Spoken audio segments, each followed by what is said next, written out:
ആ പാത്രം നമ്മുടെ ക്യാബിൽ വെക്കുക. അതിനുശേഷം ക്യാഷ് ഡിസ്പെൻസറിൽ ടച്ച് ചെയ്യാം. ഓക്കെ. അപ്പോൾ പിന്നെ എത്ര രൂപയുടെ പാലാണ് വേണ്ടതെന്ന് മെസ്സേജ് കിട്ടും. ഓക്കെ. നേരെ ക്യാഷ് ഡെപ്പോസിറ്റ് ചെയ്യുക. 10 രൂപ. ഇവിടെ 10 രൂപ വന്നു. സ്റ്റാർ ഡിസ്പെൻസ് പറഞ്ഞാൽ പാല് തടവും. കാർഡാണെങ്കിൽ കാർഡ് സ്കൈപ്പ് ചെയ്യും. ഓക്കെ. അപ്പോൾ ഇതിലെ ബാലൻസ് വരുന്നു. ഡിസ്പെൻസ് കാണിച്ചു കഴിഞ്ഞാൽ നമുക്ക് ആവശ്യമുള്ള ക്വാണ്ടിറ്റി 10 രൂപയുടെ റുപ്പിയാണ് എൻ്റർ ചെയ്യണമെങ്കിൽ റുപ്പി. ഓക്കെ. സ്റ്റാർ ഡിസ്പെൻസ് പറഞ്ഞാൽ അപ്പോഴും പാല്.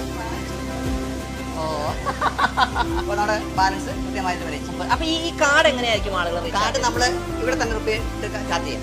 റീചാർജ് ചെയ്യാൻ പറ്റും.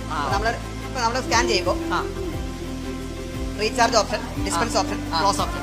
അത് റീചാർജ് ഓപ്ഷൻ ആണെങ്കിൽ റീചാർജ് ഓപ്ഷൻ ഇട്ട് കഴിഞ്ഞാൽ എമൗണ്ട് ഡെപ്പോസിറ്റ് ചെയ്താൽ അത്ര എമൗണ്ട് കാണിക്കും. റീചാർജ് ബട്ടൺ കഴിഞ്ഞാൽ നമ്മുടെ കാർഡിലേക്ക് വരും. അപ്പോൾ തന്നെ മെസ്സേജ് വരെയും ചെയ്യും. തീർച്ചയായും